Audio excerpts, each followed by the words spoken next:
They say small towns keep their secrets buried under quiet streets and Sunday smiles. But in Carlinville, Illinois, one November night in 1957, that silence cracked wide open. A young school teacher named Margaret Hamilton left a harvest party at a neighbor's farm. She never made it home.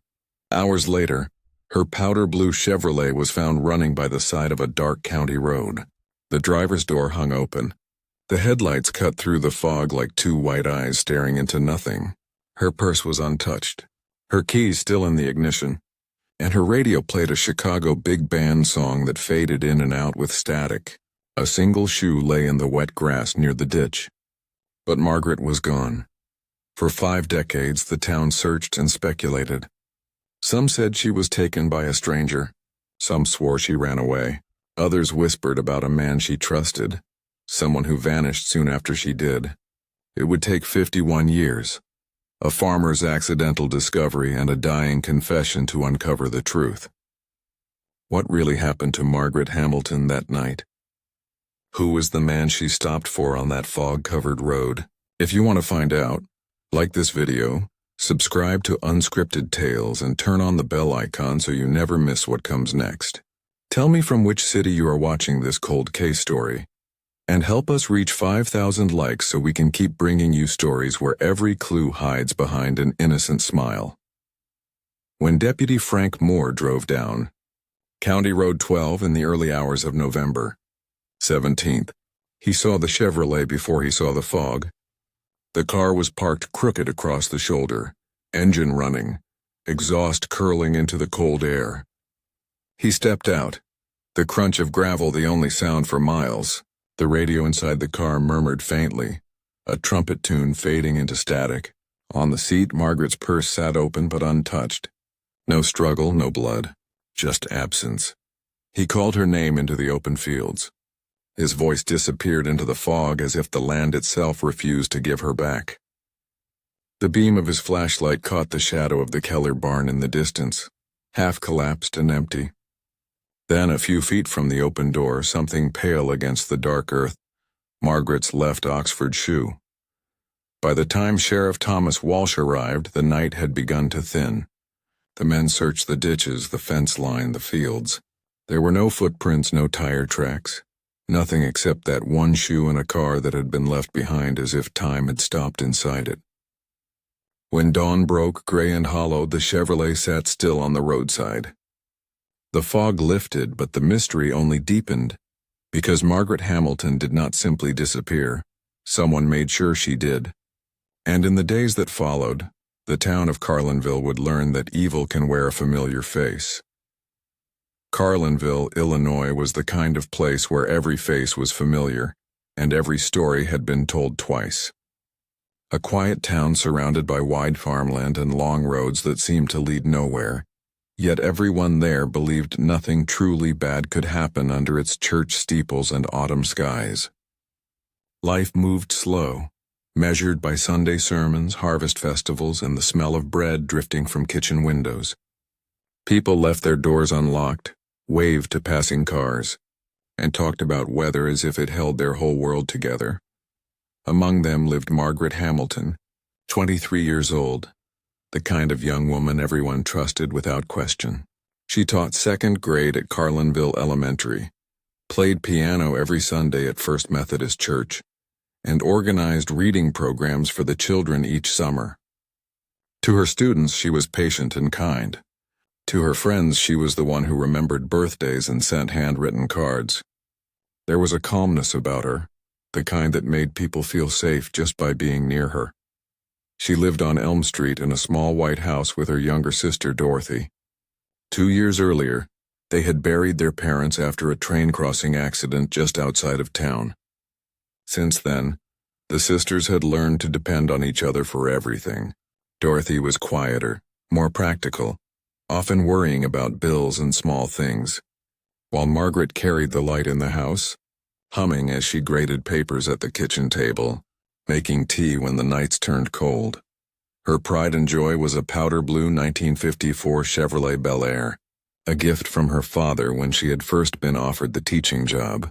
The car had come with a note in his handwriting that said simply, drive toward good things. After his death, she kept it spotless, polished until the paint caught sunlight like water. People often saw her behind the wheel on her way to school, one hand on the steering wheel, hair pinned back neatly, always in control, always steady.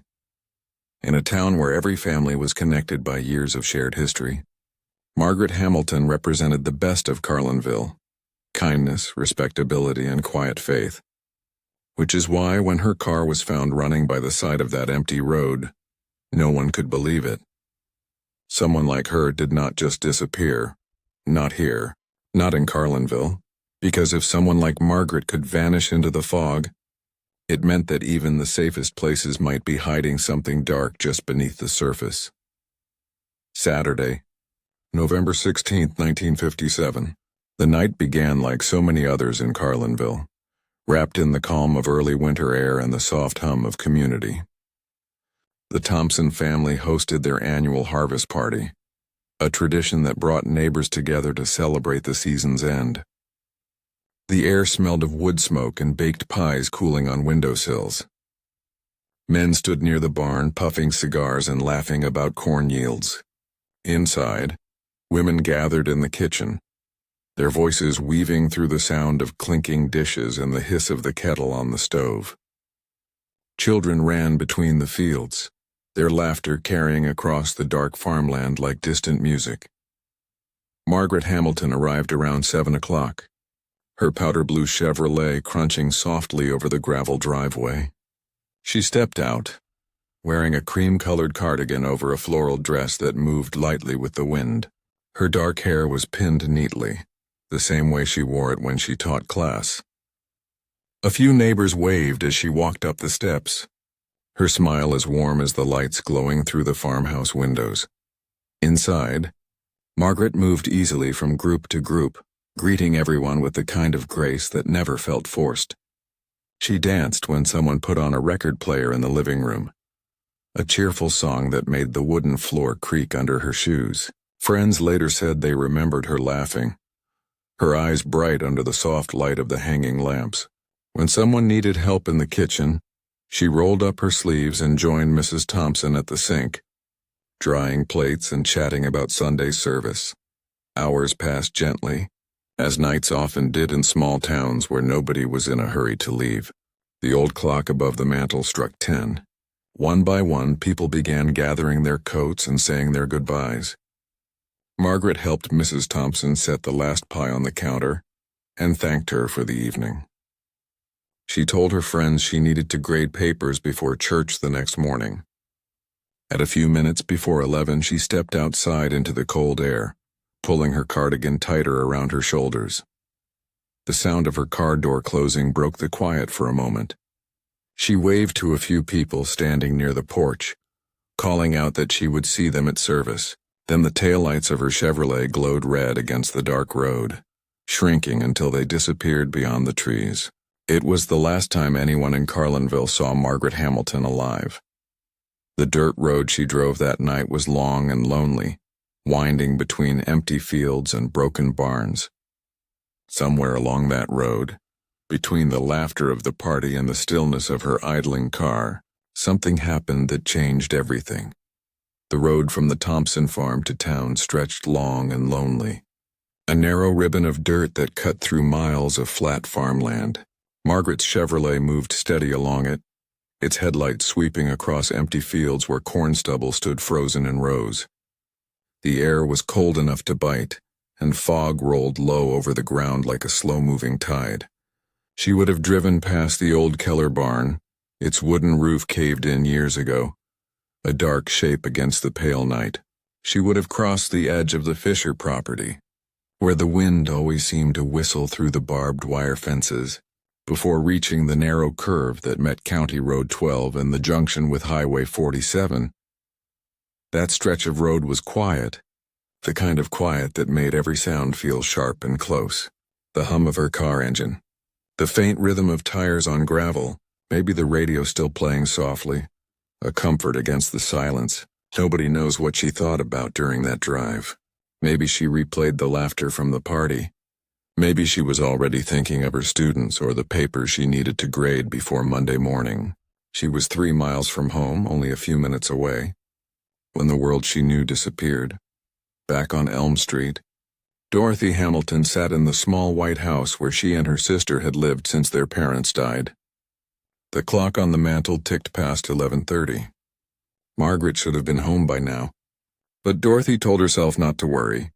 Sometimes her sister stopped for coffee at the all-night diner on the highway.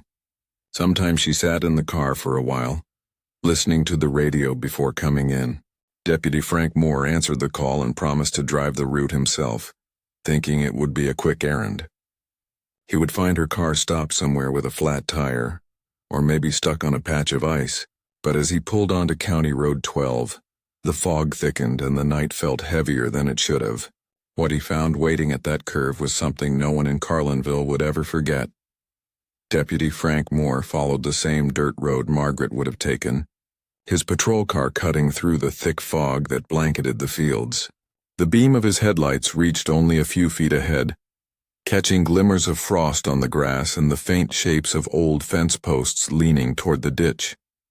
He drove slow, watching the curves and bends where the road narrowed, his breath fogging up the glass as he leaned forward to see better. The night was still, the kind of stillness that made the hum of the engine sound too loud, almost intrusive against the silence of the countryside. At 1:45 in the morning, Moore saw it. The powder blue Chevrolet was parked awkwardly at the curve near the Keller property, its back wheel resting half off the gravel shoulder. The headlights were still on, casting long white beams through the fog that drifted like smoke. The engine was running, soft and steady, the exhaust curling upward into the cold air. The driver's door stood open as if someone had just stepped out and never returned. Moore got out, the crunch of gravel echoing under his boots. The air smelled faintly of gasoline and damp earth. He called out Margaret's name, his voice low at first, then louder. There was no answer. Only the quiet hiss of the engine and the faraway creak of the Keller barn in the wind. He stepped closer to the car and shone his flashlight inside. Her purse was sitting neatly on the passenger seat, her wallet inside with $12 and her driver's license. Her keys hung from the ignition, swinging slightly in the draft that blew through the open door. In the cup holder was a half-empty bottle of Coca-Cola, the glass slick with condensation, still cold to the touch. Everything inside the car was in perfect order. The seat was pushed forward for a small driver. The floor mat was clean. No sign of a struggle, no broken glass, no blood. It was as if Margaret had simply stepped out of her car into the fog and disappeared. Moore's flashlight cut across the ground, sweeping over the roadside ditch and the frozen stalks of corn nearby. The light caught the faint outline of the old Keller barn standing dark and hollow 200 yards away. Its broken roof and leaning beams looked almost alive in the mist. The wind whispered across the stubble fields, carrying a low sound that felt like a name being spoken far away. Moore felt an unease he could not explain. He knew this road, every bend and fence post, yet that night it felt foreign, wrong somehow. He took one last look at the running car, then reached for his radio. His voice was calm, but his hands trembled slightly as he reported what he found and called for Sheriff Thomas Walsh. By 3 o'clock, more headlights moved across the field. Sheriff Walsh arrived with 4 deputies, their flashlights cutting white circles through the fog. They surrounded the car, careful not to disturb the tire tracks or footprints that might be there. One deputy found something near the ditch, a single Oxford shoe, left side, small size and familiar. Margaret's. It lay in the grass like it had been placed there on purpose, as if to remind them she had been real. The search around the curve turned up nothing more. The frost on the ground made it hard to see tracks, and the fog rolled thick again, swallowing the sound of their voices. The men stood by the Chevrolet, the engine still idling, the headlights still burning into the emptiness ahead. It felt as if the night itself was holding its breath, refusing to give up whatever had happened there. And somewhere in that heavy silence, one thought settled in Sheriff Walsh's mind, the same thought that would haunt him for years to come. Margaret Hamilton had not simply vanished. Someone had made her disappear. When dawn broke over Carlinville, the sky was a dull shade of gray that made everything look faded, as if the color had been drained out of the world overnight. The news of the abandoned Chevrolet spread through town faster than anyone could have imagined. By 6 in the morning, word had reached every kitchen, every gas station, and every pew. Church bells rang for early service, but the pews stayed half empty. People gathered instead at the sheriff's office, at the diner across the street, and by the mobile station on Main. The talk was the same everywhere. Margaret Hamilton was missing. Sheriff Thomas Walsh stood in front of a hand-drawn map on his office wall, lines and markers showing the area around County Road 12. He divided volunteers into search teams of 6, each with a specific route to cover. His instructions were clear. Nobody would stop until they found something. The volunteer fire department arrived with ropes, flashlights, and canvas stretchers in the back of their trucks. Farmers came straight from church in their Sunday clothes, faces pale from the cold. They brought their own tools, lanterns, walking sticks, and the kind of determination that small towns hold close when one of their own is in danger. Outside the sheriff's office, members of the church auxiliary set up a long wooden table. Steam rose from tall percolators as they poured coffee into paper cups and passed out sandwiches wrapped neatly in wax paper. Women whispered quiet prayers between serving, watching the men line up for directions, their eyes filled with worry they could not hide. Inside, Dorothy Hamilton sat across from Deputy Frank Moore, her hands clasped tightly in her lap. She had not slept. Her hair was still pinned up from the night before, and her voice stayed steady as she went over the same details again and again. When Margaret left the house, what she wore, what time she said she would return. But when Moore asked about her sister's clothes from that evening, the cream cardigan, the floral dress, Dorothy's composure broke. Her breath hitched, and her eyes filled until she could no longer speak. Moore slid a cup of coffee toward her, but she could not lift it. The only sound in the room was the soft ticking of the clock above the sheriff's desk. By 8 o'clock, the first search lines formed at the spot where the Chevrolet had been found. 70 men stood shoulder to shoulder, walking slowly through the fields in careful rows. The ground was frozen and hard, the corn stubble scraping against their boots as they moved. Sheriff Walsh walked behind them, eyes scanning the earth for any sign, a footprint, a piece of fabric, anything that might explain where she went. As the sun rose higher, the wind cut sharper across the open farmland. It carried the faint sound of dogs barking in the distance as 2 bloodhounds from the state police barracks in Springfield joined the search. Their handlers brought them to the car first, letting them sniff the seat and the single Oxford shoe found near the ditch. Then the dogs began to move, noses close to the ground, leading their handlers toward the edge of the field. Everyone watched in silence as they followed the trail down toward the ditch, circling once, then twice. And then they stopped. The dogs sat down confused, whining low, their noses twitching. The scent was gone. The searchers looked at each other, uncertain what it meant. Sheriff Walsh stared at the empty space beyond the ditch, feeling something tighten in his chest. It was as if Margaret Hamilton had stepped out of her car, walked a few feet, and vanished into the air. The men kept walking until their shadows stretched long across the frozen fields, but nothing else was found. The Chevrolet sat silent by the roadside, its headlights dark now, the mystery around it growing heavier with every passing hour. And as the sun sank behind the gray horizon, Carlinville began to understand that this was no ordinary disappearance. Something unseen had moved through their quiet town that night, and it had taken one of their own. By mid-morning, the search around the Keller property had spread wider.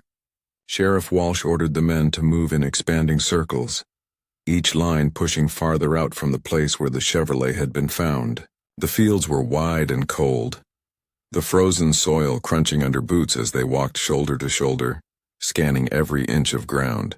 Their breath came out in clouds that hung low in the air, the sound of their steps mixing with the occasional call of a crow from somewhere far off.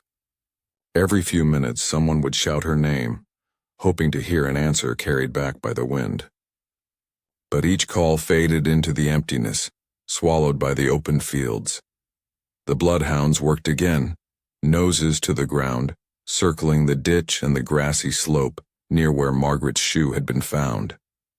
At first they followed her scent clearly, tails stiff, moving with purpose. Then just a few yards past the ditch they stopped. They turned in tight circles, whining low, confused. One of the handlers, a tall man from the state police, tried again, starting from the car door, but the result was the same. The scent trail vanished completely at the same spot each time, as if she had stepped off the face of the earth. The men searched the drainage ditches that cut across the farmland, their boots sinking into the cold brown water. They dragged flashlights across the culverts and narrow concrete pipes that ran under the road, crouching low to look inside. Nothing. They searched the old Keller barn next. Its roof half collapsed, its floor littered with hay and rusted tools. Dust rose thick in the air as they pried open the barn doors, the wood groaning under the strain. Every shadow looked like it could be hiding something, but it was all empty space and echoes. From there the search moved to the Fisher property, the farmhouse, the tool shed, the grain silos. They checked each building twice, their voices growing quieter as the hours dragged on. In the corner of one shed a lantern burned for light, its weak glow falling across cobwebs and old sacks of feed. Still there was nothing. Not a footprint, not a piece of torn fabric. Not a single clue that could explain how a person could vanish so close to where her car still stood idling. By afternoon, the search teams reached the edge of Morrison's woods, a thick patch of oak and maple trees standing dark and bare against the sky. The men hesitated at the tree line, staring into the tangled branches. The woods had always made people uneasy, even in daylight. As they stepped in, the air grew colder and heavier. Their boots snapped through fallen leaves and the smell of damp earth filled the air. They called out her name again, each shout carried deeper among the trees, but none came back. The forest seemed to absorb every sound, holding it somewhere unseen. As daylight began to fade, the men gathered back by the road. Their faces were tired, their hands red from the cold. They had searched miles of open ground, barns, sheds, and woods, and found nothing. It was as if the earth itself had closed over whatever had happened to Margaret Hamilton. When night came again, the fields around County Road 12 fell silent once more. The only thing left was the echo of voices calling her name, and the growing fear that no one in Carlinville wanted to say out loud. That maybe Margaret had not walked away at all. That someone had made sure she never would. By Monday morning, Carlinville was no longer the same quiet town it had been 2 days earlier. The search had turned up nothing, and that kind of silence made people restless. Sheriff Thomas Walsh requested help from the state police, and soon, patrol cars lined the street outside his office. Reporters began calling from Springfield, asking questions that nobody could answer. The investigators started by speaking with everyone who had been at the Thompson harvest party that Saturday night. They worked methodically, one by one, going through teachers, farmers, neighbors, and friends. Everyone told the same story. Margaret had been cheerful, polite, and in good spirits. She had danced, laughed, and even helped with the dishes before leaving just before 11. Nobody saw her arguing with anyone. Nobody noticed any strange cars parked nearby. It was as if the entire night had been ordinary, right up to the moment she disappeared. But then, a few details began to shift. Henry Dubois, a mechanic who worked at the service garage on Main Street, came forward. He told Deputy Moore that on Saturday night around 10:45 or maybe closer to 11, he had driven past Jacobson's filling station on Highway 47. He remembered seeing a light blue Chevrolet parked near the pumps, the same color as Margaret's car.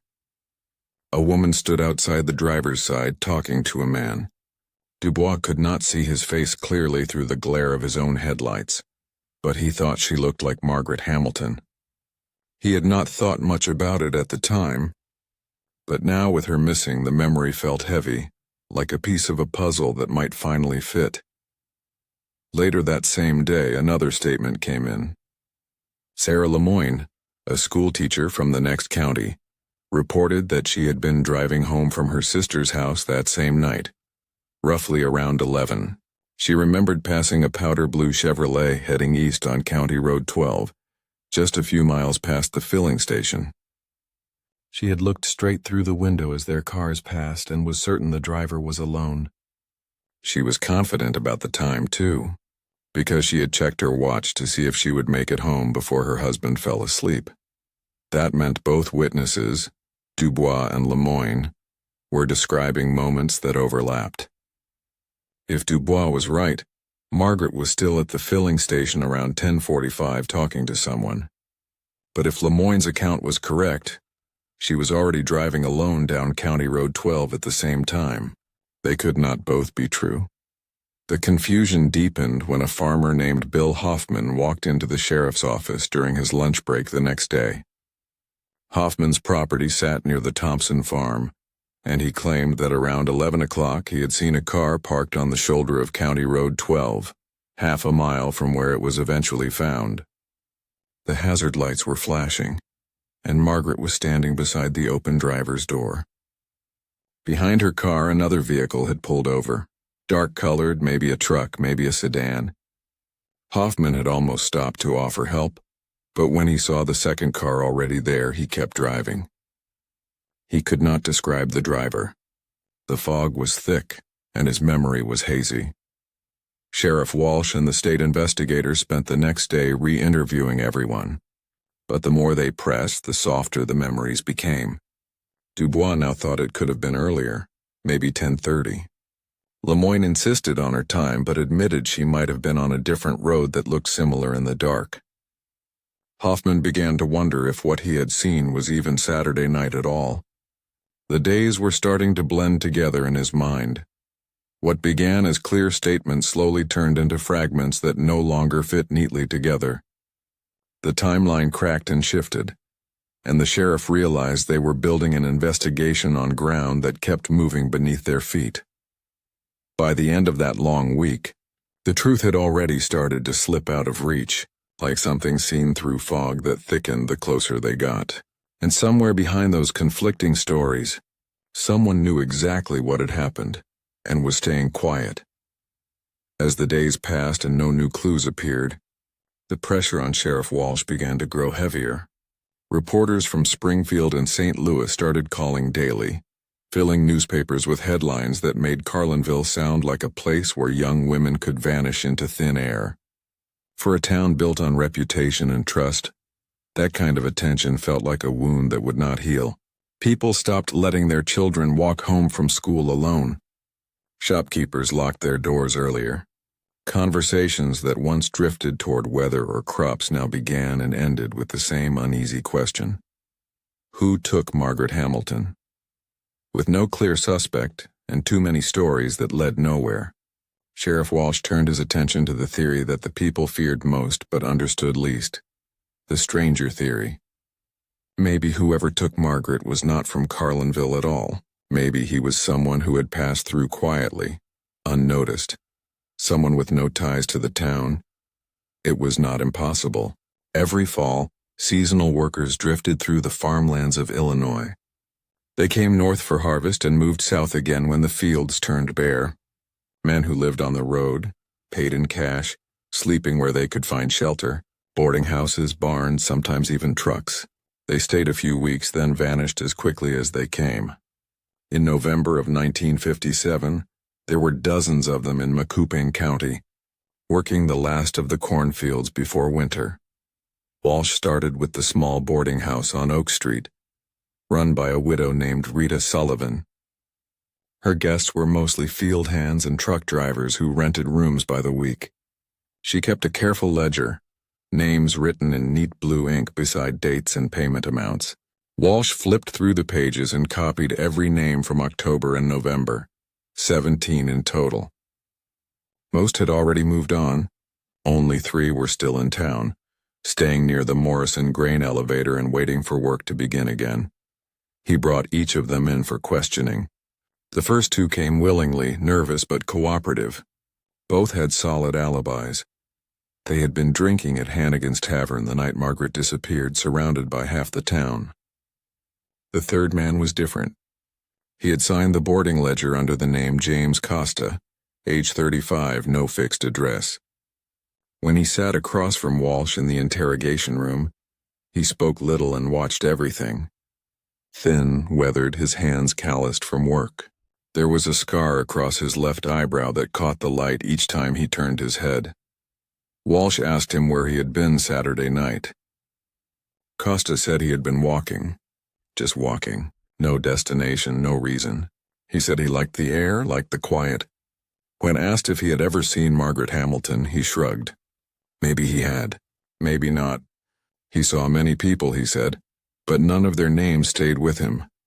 The sheriff held him for 48 hours, the longest the law allowed without charges. State police detectives came from Springfield to help with the questioning. They asked the same questions over and over from different angles, hoping for something to crack. But Costa's answers never changed. His story was empty, but it stayed the same. When they searched his room at the boarding house, they found only a duffel bag with 2 sets of clothes, a razor, and a worn-out paperback book. No blood, no trace of Margaret, nothing that linked him to the car or to the night she vanished. They had no evidence, no witnesses, no reason to hold him any longer.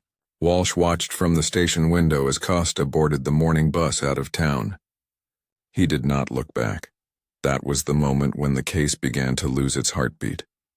The stranger theory had seemed promising, but like everything else in the Hamilton investigation, it faded into doubt and silence.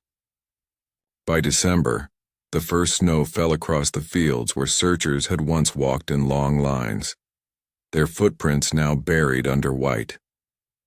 The Keller barn stood half-frozen in the distance, its roof sagging under the weight of winter. The Chevrolet was towed from the roadside and stored in the sheriff's lot, the frost still clinging to its windows. Margaret's missing posters curled at the corners on telephone poles, their ink running from the cold rain. The calls to the sheriff's office grew fewer each week until there were none at all. The town went quiet again, but not the same kind of quiet it had before. This one carried a shadow, and as the new year began, people in Carlinville started to say the words nobody wanted to believe, that maybe Margaret Hamilton would never be found. But they were wrong. She would be found, just not in the way anyone hoped. 5 years passed. Carlinville moved forward, at least on the surface. The seasons changed. New faces came to town, and old stories were replaced with fresher ones. But for many, especially those who had been part of the search, the name Margaret Hamilton still lingered quietly in their minds. Her photograph stayed tacked to the bulletin board inside the sheriff's office. The paper yellowed around the edges. Nobody said it out loud anymore, but the question was still there, heavy as the cold air that rolled across the fields every winter. Then, on an April morning in 1962, the silence broke. Albert Becker, a farmer who owned 200 acres east of town, decided to extend his southern fence line. The ground near the edge of Morrison's woods was soft from recent rain, easy to dig. Becker worked alone, as he always did, his hand steady on the wooden handle of the post-hole digger. The steady rhythm of metal-cutting earth was the only sound until the shovel hit something that did not sound like rock or root. It gave a dull, hollow sound that made him stop. He knelt down and brushed away the damp soil with his fingers. What he saw made him freeze. A pale curve of bone peeked through the dirt. For a long moment Becker just stared. Then he stood quickly, breathing hard, and stumbled back from the hole. He had served as a medic during the war. He knew what a human bone looked like. He dropped the shovel and went straight to his truck, driving faster than he had in years toward the sheriff's office. Sheriff Thomas Walsh was older now, his hair thinner, his eyes lined from years of unsolved questions. When Becker arrived, shaking and pale, Walsh listened quietly, and then radioed for Deputy Kenneth Murphy and the county coroner, Dr. Richard Taylor. Together they drove back to the edge of Morrison's woods. The morning light filtered weakly through the trees, casting long shadows over the fresh dirt. They found the bone easily. And then, as Taylor began to clear the surrounding soil, more followed. A partial skeleton lay buried less than 2 feet below the surface, the earth around it disturbed by years of frost, animals, and time. When they stepped back, it was clear: human remains. Female, likely young. The coroner called the state laboratory in Springfield, and within hours the area was taped off. Photographs were taken, measurements marked, and each bone carefully lifted from the ground and placed in evidence bags. The skull had been damaged, but it was unclear if the break had happened before death or after years of weathering. At the laboratory, Dr. Taylor worked with a forensic pathologist to analyze what little remained. The results came slowly. Female, likely between 20 and 30 years old. Bone density suggested a young adult. The condition of the remains pointed to a time of death roughly 4 to 6 years earlier, consistent with late 1957 or early 58. Cause of death undetermined. There were no clear bullet holes, no visible fractures, no knife marks. Just silence. Walsh sat at his desk for hours staring at the report when it arrived. Everything matched too closely to ignore, yet not closely enough to confirm. The lab needed dental records for comparison, so he tracked down Margaret Hamilton's dentist, Dr. Paul Reynolds, who had since retired to Arizona. Reynolds still had her files. They were sent north to Springfield for comparison. When the dental results came back, they carried no certainty. Several features matched. 2 upper molar fillings aligned perfectly with Margaret's records. But there were enough differences in the condition of the teeth that the experts could not declare it an exact match. It was close, probable, but not definite. And so the report ended with a single line that neither confirmed nor comforted anyone. Identity undetermined. The remains were catalogued as Jane Doe. Sheriff Walsh drove to Elm Street that evening, parking in front of the small white house where Dorothy Hamilton still lived. She opened the door before he knocked, as if she had been waiting. He told her everything, his words careful and slow. The bones might be her sister, but nobody could say for sure. Dorothy nodded as he spoke, her eyes fixed on the small lamp glowing behind him. When he left, she stood in the doorway for a long time, her hands gripping the frame. After 5 years of searching, she had what felt like both an answer and another question. The bones were placed in the county's evidence storage, labeled, and locked away. The file that carried Margaret Hamilton's name remained open. Officially, she was still missing. And as summer settled over Carlinville that year, the woods near Becker's farm stood quiet again.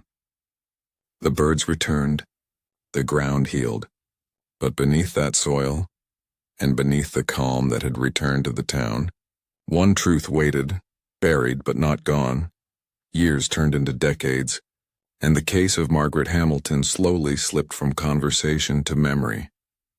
The fields around Carlinville bloomed and emptied season after season, but the mystery stayed buried beneath them, like the frost that never quite leaves the soil. Sheriff Walsh retired in the early 70s, gray and heavy with years of unanswered questions. The boxes marked Hamilton Margaret, missing person, November 1957, were stacked in the basement of the sheriff's office. They survived 2 renovations and even a flood that ruined half the old paper files from the 50s, but those 3 boxes remained. Untouched, sealed, waiting. Dorothy Hamilton never stopped asking. She kept the same house on Elm Street, still teaching at Carlinville Elementary, walking the same hallways her sister once did. Children who had learned to read under Margaret's gentle guidance now brought their own children to Dorothy's class. And yet, no matter how much time passed, that November night never loosened its hold on her.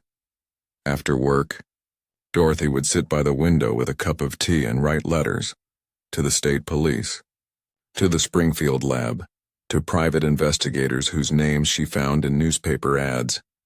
Most never replied. Those who did could only tell her what she already knew. Without new evidence, there was nowhere left to look. Her living room walls became lined with clippings, each yellowed by the years. Headlines from 1957. Photographs of Margaret's face printed in fading black and white. Notes written in careful script, names, times, and places. Her own attempt to piece together the story no one could finish. She kept the scrapbook on her desk, updating it whenever a cold case appeared in the news. She wanted to believe there might be a pattern, a connection, something she could follow back to the sister she lost. Outside her window, the town changed. Highway 47 was widened and paved smooth. The road where Margaret's Chevrolet once sat now busier than ever. The old Keller barn finally collapsed during a storm in 1981, leaving only a scatter of beams in the weeds. The Thompson farm was sold and turned into a row of near-identical houses with white fences and garage doors. Most of the people who had searched those fields were gone now, buried or moved away. The new families who came to Carlinville did not know the story. To them, Margaret Hamilton was only a name whispered by older neighbors when the nights grew long. By the late 90s, Dorothy had grown frail, but she never left the White House. Her evenings became quieter, her letters less frequent. Still, each morning she checked her mail, hoping for an envelope stamped with the state seal, hoping that maybe someone had found what others missed. In the spring of 2003, after 46 years of waiting, Dorothy Hamilton passed away in her sleep at the age of 74. The neighbors said she looked peaceful, as if she had finally stopped listening for a knock that never came. The house on Elm Street was sold to a young couple from Springfield. They repainted the porch, replaced the floors, and boxed up what remained of the Hamilton sisters' lives. Margaret's old books went to the library, her photos to the local historical society, and the scrapbook Dorothy had kept for nearly half a century was placed in storage. At Oak Hill Cemetery, a new stone was set beside Dorothy's grave. It was small, simple, and carved with the words Margaret Hamilton, beloved sister, 1934-1957, gone but not forgotten. For most, that stone marked the end of the story. But deep inside the sheriff's basement, those 3 boxes still sat quietly under a thin layer of dust, waiting for someone to lift their lids again. Because some stories do not end when people stop talking about them. Some stories wait for the right pair of hands to finally listen. By the time the calendar turned to 2006, most people in Carlinville had long stopped speaking Margaret Hamilton's name. But somewhere in Springfield, one man had not. Detective Lawrence Gallagher had just retired after 32 years with the Illinois State Police. His walls were lined with commendations, and his desk drawers filled with solved murder files. Yet one case refused to let him go. The one he had first read 17 years earlier during a routine audit. The Hamilton file. 3 cardboard boxes filled with silence. Gallagher remembered the first time he had opened them back in 1989. The paper inside smelled faintly of damp basement air, the ink fading around the edges. He had spent 2 weeks reading every report, every interview, every false lead, the single shoe, the abandoned car, the half-buried skeleton that never got a name. He had seen thousands of case files in his career, but something about this one would not leave him. Maybe it was the stillness of the details, or maybe it was that photograph, the young woman standing in sunlight in front of her school, smiling, unaware of what waited on a fog-covered road. Even in retirement, Gallagher found himself thinking about her. He would drive past the Carlinville exit on the interstate and slow down, his eyes drifting toward the fields in the distance. He told himself it was time to rest, but the questions would always return. Who took her? How close had they come to the truth before giving up? That restlessness grew into purpose. Gallagher decided to do what time and bureaucracy had failed to do: give Margaret Hamilton back her name. He began writing letters. One went to the Illinois State Crime Lab, another to the Attorney General's office, then to universities that specialized in forensic anthropology. He explained that the Hamilton case was not just another cold file, but a story left unfinished, a wound still open in the heart of a small town. At first, the replies were polite but unhelpful. The evidence was too old, they said. The technology too limited. But Gallagher kept writing. Every few weeks, a new letter. Every few months, a new call. He knew that science was changing, that DNA analysis was no longer the miracle it once was. It was becoming a tool for truth that could reach backward in time. All he needed was one person willing to listen. In 2008, that chance finally came. The state announced a new cold case DNA initiative, a program that would reopen decades-old homicide files and test preserved evidence using the latest techniques. 30 cases were chosen. Margaret Hamilton's was one of them. Gallagher had pushed hard for that decision, arguing that the bones found in Morrison's wood still had a story to tell. The remains were transported from storage to the State Forensic Laboratory in Chicago. Dr. Sarah Kennedy, a forensic anthropologist who had studied at the Smithsonian, was assigned to the case. Her specialty was mitochondrial DNA, the kind that passes through the maternal line and survives long after time has erased everything else. She knew the odds were slim. The bones had been handled, boxed, and stored for half a century. But if even a fragment of readable DNA remained, it could finally give them the truth they had waited 50 years for. Dr. Kennedy began her work carefully, cleaning the samples from the femur and several teeth. Meanwhile, Gallagher tracked down another source of DNA that could be used for comparison. From the evidence boxes, he found something that had once belonged to Margaret herself. Her old hairbrush, recovered from the Elm Street house before it was sold after Dorothy's death. The bristles still held strands of her hair, fragile but intact. It was almost as if time had been waiting for this moment. When the testing began, Gallagher visited the lab every week, pacing the hallways like a man waiting for news that might rewrite an entire lifetime of questions. The process would take months, maybe longer.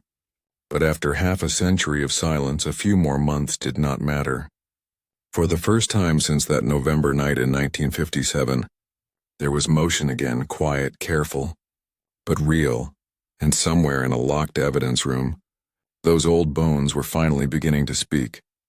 The work inside the Chicago State Forensic Laboratory stretched over long months.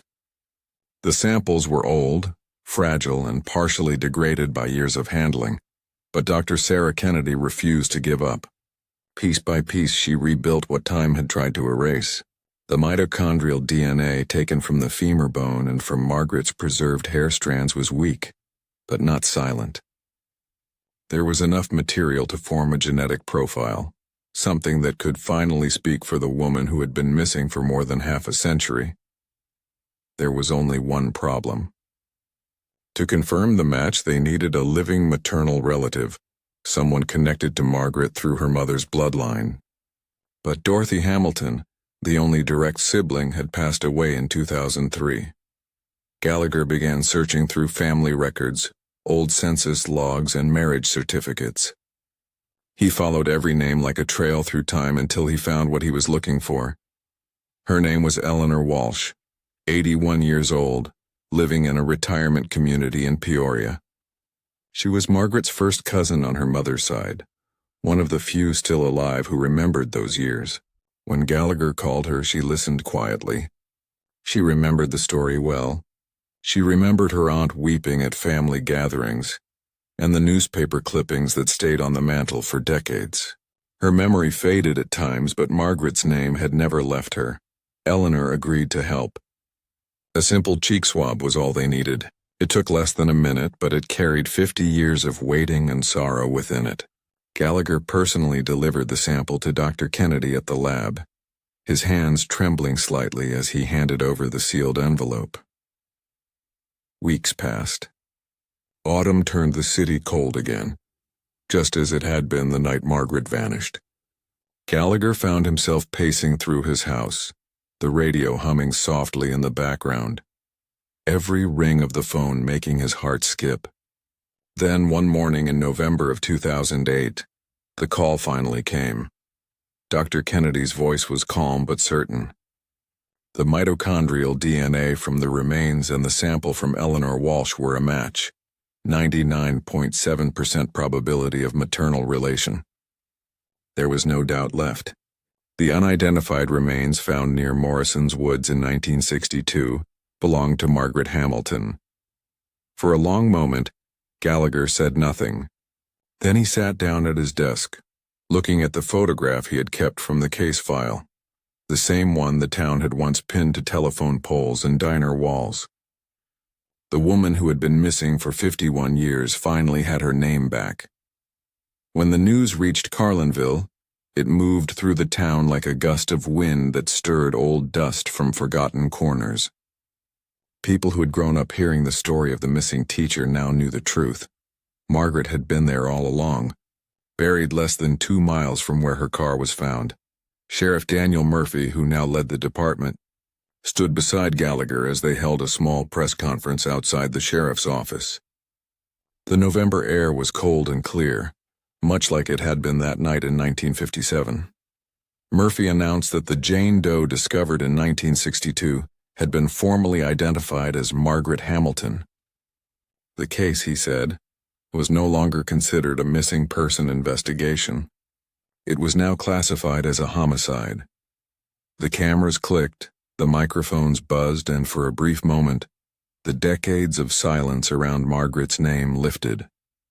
But behind the relief, a new question began to rise, a question that carried a different kind of weight. If they had finally found Margaret Hamilton's body, then who had put her there? After the identification, Gallagher felt both relief and restlessness. The truth of who the bones belonged to was finally confirmed, but the question of who was responsible hung heavier than ever. He could not let it go. He returned to Carlinville, setting up a small workspace inside the sheriff's department. For weeks he went through every page of the old case file, every statement, every photograph, every piece of paper that had gathered dust for half a century. He worked alone most days, surrounded by the quiet hum of fluorescent lights and the faint scent of old paper. The 3 boxes labeled Hamilton Margaret, missing person 1957 sat open across the tables. He started to reorganize them chronologically, carefully sliding reports into order. Then, while sorting through the bottom of the 3rd box, he found something he had never seen referenced in any report. It was an envelope, yellowed and brittle with age, tucked beneath a pile of old witness statements and photocopies of the missing person flyer. The ink on the front read, Sheriff Thomas Walsh, Carlinville Sheriff's Department. The postmark was dated December 3, 1958, more than a year after Margaret had vanished. It had already been opened, but the single sheet inside was folded neatly, its handwriting careful and deliberate. The letters were printed in block capitals, the kind of writing someone uses when they do not want their handwriting recognized. Gallagher unfolded the page and began to read. The letter claimed to be from a concerned citizen who wished to remain anonymous. The writer said they had seen Margaret Hamilton on the night she disappeared around 11 o'clock, near the old grain storage facility on Route 12. According to the letter, she had been arguing with a man she seemed to know well, someone respected and trusted in the community. The writer did not give a name, but the tone was certain. They ended with a warning that made Gallagher's pulse quicken. Ask why he left town so suddenly. Ask about the lie he told his wife. Gallagher read it again. And then again. Each time the unease in his chest deepened. He looked for any notes in the file suggesting that Sheriff Walsh had followed up, interviewed anyone, or even acknowledged the letter. There was nothing. No mention in the logs, no attached report, no sign that it had ever been investigated. It had been filed away and forgotten, buried in paper the same way Margaret had been buried in the earth. He leaned back in his chair, staring at the letter under the dim light. The details were too specific to ignore. The mention of a trusted local man, the precise time and location, the strange departure from town soon after the disappearance. This was not the rambling of a crank or the fantasy of someone seeking attention. It sounded like someone who knew exactly what they were talking about and who had been too afraid to say it aloud. Gallagher tapped the corner of the letter with his finger. For 50 years, this clue had been sitting in plain sight, overlooked by every investigator who came after Walsh. Now it was the only lead he had. And the more he thought about it, the more it made sense that the answer had been close all along. Somewhere in the quiet streets of Carlinville, a man had carried a terrible secret for half a century, and Gallagher was finally ready to find out who that man was. Gallagher spent the next few days reading the letter over and over, each word pressing deeper into his thoughts. The idea that Margaret had argued with someone she knew, a man the whole town trusted, fit too well with the quiet strangeness that had always surrounded her case. He needed to find out who that man was. He began where most old secrets hide, in paper. The Carlinville Courier archives from the winter of 1957 still existed on microfilm, stored at the county library. Gallagher sat in a dim back room surrounded by the soft hum of the old viewing machine, the reel spinning slowly as black and white pages flickered by. He read every column, every notice, every advertisement from November 57 through March 58. He looked for patterns, for stories of people who left suddenly, for small mentions that might seem unimportant to everyone else. It was tedious work. Hours passed as he scrolled through columns of farm reports, church events, and town meetings. But then one pattern began to take shape. Between December and February, several families and a few single men quietly left Carlinville, some for work, some without clear reason. Gallagher made a list of every name he found, then cross-referenced it with the original investigation files. He wanted to know who among them had known Margaret personally. At first, the list was long, 32 names. Then, as he compared details, it began to shrink. Most had been farmers moving to larger properties or laborers following seasonal work. But 8 names stayed, 8 men who had lived near Margaret, attended the same events, or been present the night she disappeared. And of those 8, one name stood out: Walter Fitzgerald. Gallagher froze when he saw it. Fitzgerald had been mentioned only once in the original case notes, a brief line in the list of attendees at the Thompson harvest party. He had been 34 at the time, the owner of Fitzgerald Hardware on Main Street, a business that had served the town since the late 20s. He was married to Helen Fitzgerald, known for singing in the church choir. They had 2 young daughters, both in elementary school. Walter served on the town council, coached Little League, and organized the 4th of July parade. He had been the kind of man people described as solid, dependable, the sort of person you trusted without question. According to old records, the Fitzgerald family moved away in February 1958, barely 3 months after Margaret vanished. The explanation back then had sounded simple. Walter told friends that his father in Springfield had fallen ill and needed help running another branch of the family business. No one doubted him. Within days, the hardware store had closed. The windows covered and the Fitzgerald home stood empty. Gallagher leaned back in his chair, staring at the old newspaper clipping announcing the store's closure. Something about the timing felt too sharp, too deliberate. A man who had deep roots in a small town rarely left overnight, unless he was running from something. He jotted down Walter Fitzgerald's name on a fresh page in his notebook, circled it twice, and underlined it. Every instinct he had told him, this was the man the anonymous letter described. The trusted local figure who had argued with Margaret near the grain facility that November night. And now, half a century later, Gallagher had just found his first real suspect.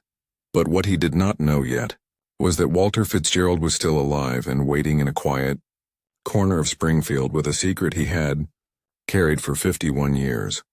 When Gallagher traced the address, he found that Walter Fitzgerald was still alive. He was 86 years old, living quietly in an assisted living facility on the outskirts of Springfield. His wife Helen had passed away years earlier, and his daughters had moved to different states, raising families of their own. On paper, he looked like any elderly man living out the final chapter of his life. But Gallagher knew better. There was something waiting beneath those calm details, something unfinished. With the help of Sheriff Daniel Murphy, Gallagher arranged a visit. They followed every legal step carefully. No shortcuts, no pressure. A social worker and an attorney were present to ensure everything was handled properly. The small interview room smelled faintly of disinfectant and old carpet. Walter sat near the window, his thin hands trembling in his lap, his body weakened by late-stage Parkinson's. His eyes, though cloudy, still held depth. Gallagher introduced himself, explaining why he had come. When he laid a photograph of Margaret Hamilton on the table, the old man's fingers tightened slightly. He stared at the image for a long time. The silence stretched until it felt like the air itself had weight. Finally, his voice came out soft, fragile, as if every word carried years of pain. He said he had been waiting for this conversation for more than 50 years. Over 3 interviews across 2 weeks, the truth began to unfold. It came in fragments at first, but each piece connected with painful precision to what had been known all along. Walter told them he had known Margaret since she began teaching at Carlinville Elementary. His older daughter had been in her class. They had spoken often, at school events, at the library, and during community gatherings. Somewhere along the way, his admiration had turned into something darker. He began to develop feelings he could not control or explain. He said it terrified him. He was a married man, a father, a respected figure in town. He never acted on those feelings, never said anything, but they followed him, growing heavier each time he saw her smile. That night at the Thompson harvest party, he had watched her laugh and dance and realized he could not bear it any longer. He left early with his wife, took her home, then told her he needed to return to the hardware store to check the safe. Instead, he drove down County Road 12, the same dirt road Margaret would take home. When he saw her car's headlights approaching, he parked his truck by the edge of the road and stepped into her path. She stopped immediately, worried something might be wrong. He told her he needed to talk, something important about his daughter's schooling. She trusted him enough to pull over. They stood near the drainage ditch, the cold air cutting through the November dark. He confessed everything, the feelings he had carried, the thoughts he could not control. Margaret, always kind, told him gently that she did not feel the same. She said he was a good man, a married man, and that this conversation needed to be forgotten. Then she turned toward her car to leave. Something inside him snapped. He reached out, grabbing her arm, begging her to stay. When she pulled away, he struck her once, hard enough that she fell. Her head hit the edge of the ditch. The sound haunted him for years. He said he froze, staring at her motionless body, unable to breathe. He touched her wrist, found no pulse, and realized she was gone. Panic took over. He dragged her body into his truck and drove toward Morrison's Woods, a place he knew from his childhood. The ground there was soft from recent rain. He buried her quickly, covering the earth with fallen branches and leaves. Then he drove her Chevrolet back to County Road 12. He left the engine running, the door open, and placed one of her shoes near the ditch to make it look like an abduction. He scattered small details to mislead anyone who searched. Then he walked 2 miles back through the fields, his boots wet with mud, and slipped into bed beside his sleeping wife. Walter paused often as he spoke, his voice breaking under the weight of memory. He said he had lived with that night every single day of his life.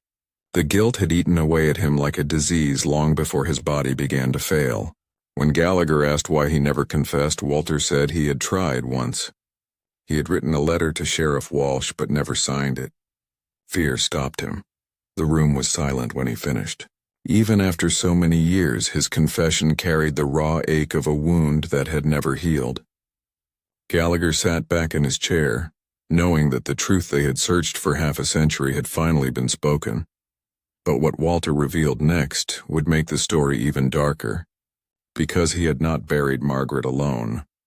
The confession changed everything. It was no longer just a story of a vanished schoolteacher. It was now the truth behind one of the darkest secrets Carlinville had ever held.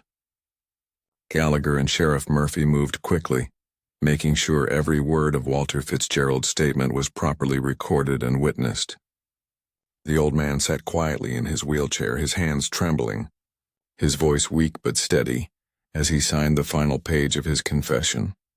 On March 7th, 2009, 51 years, 3 months, and 21 days after Margaret Hamilton disappeared, Walter Fitzgerald was formally arrested for first-degree murder.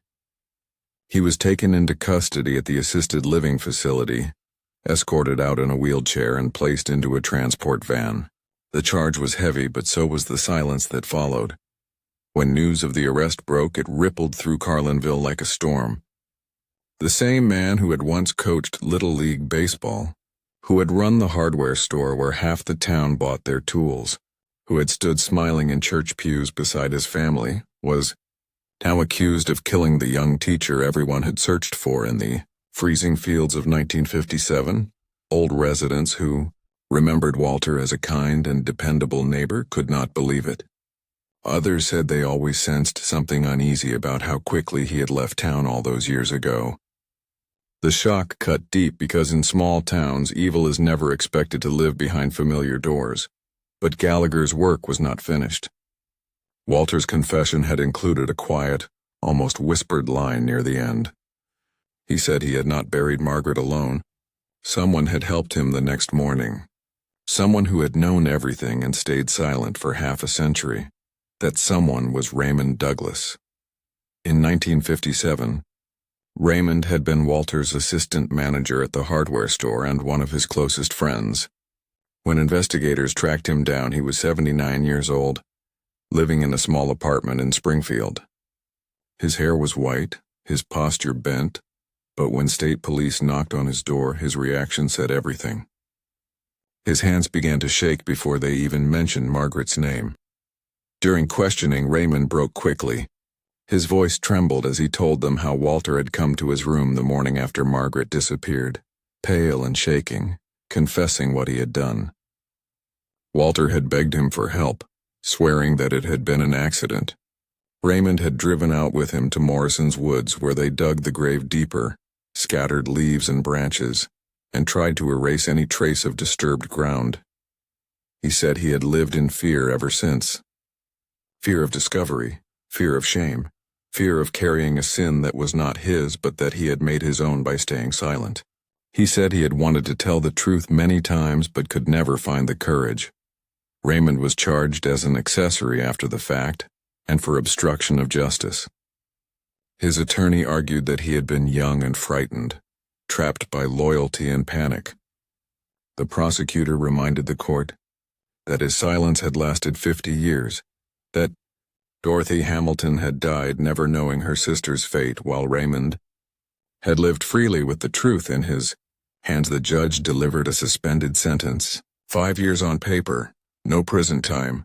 Raymond was too frail to serve, his health too poor, but the judgment still carried weight. He was free, but never innocent. Walter Fitzgerald remained in custody under medical supervision. The disease that had stolen his strength was quickly taking his life. His attorney arranged a plea agreement, full confession in exchange for care at a hospital instead of a prison cell. The legal formality was less about punishment now and more about finally recording the truth. As he sat in the hospice wing, Walter's voice was barely more than a whisper when he told Gallagher that he had thought about Margaret Hamilton every day. He said her face came to him in dreams, always turning away, always walking down that dark road he could never escape. By the time summer came, the man who had carried that secret for half a century finally stopped breathing. But the story of what he had done and what it had taken to uncover it was far from over.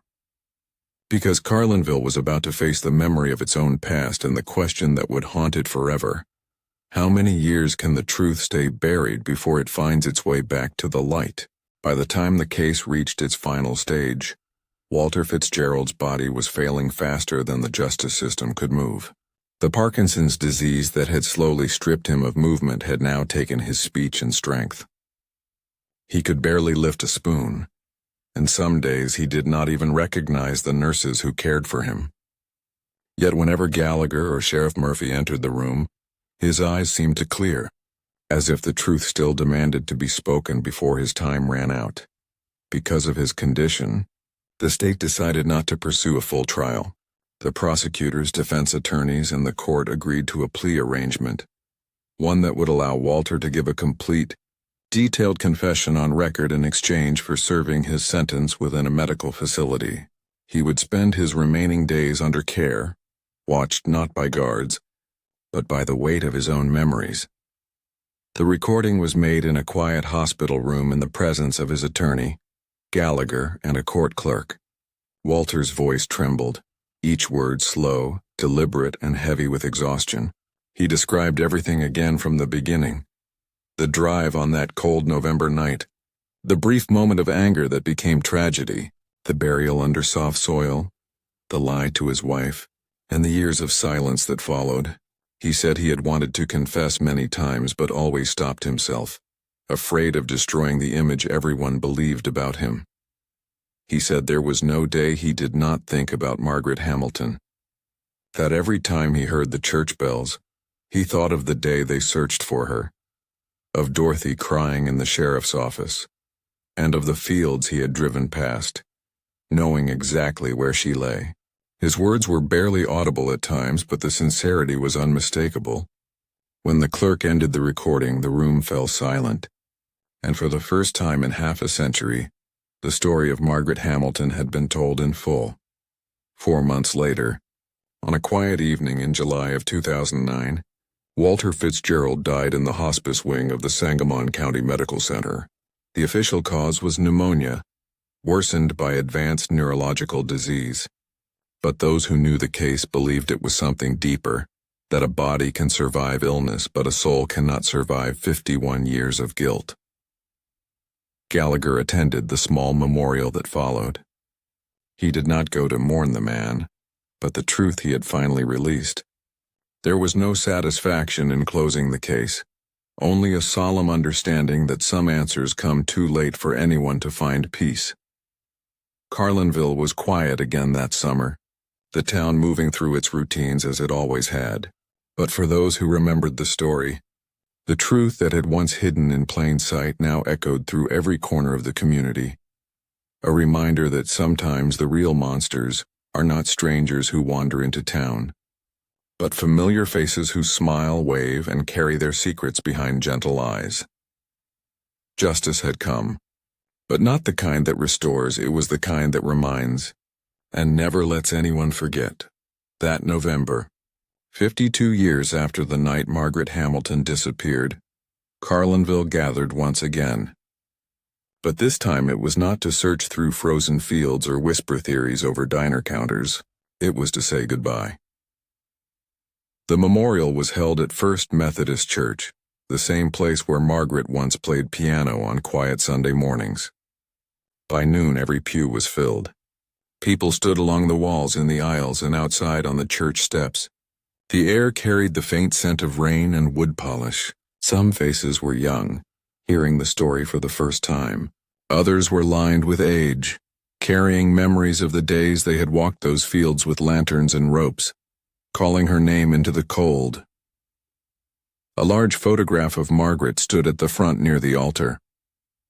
It was the same one used on the missing posters half a century earlier, her smile bright, her eyes full of quiet confidence. Next to it rested a bouquet of white lilies and a single candle burning softly in the still air. The pastor spoke gently, his voice steady as he looked out over the crowd. He talked about justice delayed but not denied, about truth that hides not in darkness but in the faces we trust. He said that evil does not always come in the form of strangers or monsters from outside, but sometimes in the form of those who live among us, who laugh with us, who shake our hands at the market and wave to our children. The room was silent except for the sound of quiet breathing and the creak of wooden pews. After the service, the procession moved to Oak Hill Cemetery. The autumn leaves had turned to copper and gold, rustling softly in the wind as people gathered near the Hamilton plot. Margaret was finally laid to rest beside her sister Dorothy. The new engraving on the shared headstone read simply, "Beloved Sisters, Margaret Hamilton, 1934 to 1957. Dorothy Hamilton, 1929 to 2003, together at last. For many who stood there, it felt like the end of something much larger than one mystery. It was the closing of a story that had defined a town for more than half a century, a story that had haunted families, that had turned trust into quiet suspicion, and that had reminded everyone that no place is too small for tragedy to find its way in. At the sheriff's department, Gallagher and Murphy signed the final document and sealed the Hamilton file. The red stamp across the cover read "Solved." After 51 years, the case that had once felt eternal was finally being placed back on the shelf. Gallagher stood for a long moment, his hand resting on the box before turning away. The truth had come at a heavy cost, but at least now it was no longer buried in silence. And so Carlinville learned a hard truth that winter, that monsters do not always arrive from the outside. Sometimes they stand beside you at church, sell you nails at the hardware store, coach your children's baseball team, and smile while hiding the darkest parts of themselves. As the years moved on, the story of Margaret Hamilton became more than a local legend. It became a reminder that justice, no matter how long it takes, still has a way of finding the surface. If you are still here, listening to her story till the end, it means this story truly reached you. So please give this video a like and subscribe to Unscripted Tales. Turn on the bell icon so you never miss the stories that reveal what hides beneath the calm surface of ordinary towns. And tell me, from which city are you watching this cold case story? Let us reach 5,000 likes for Margaret's story. That is the target set by my mother for you. It costs nothing, but it means everything.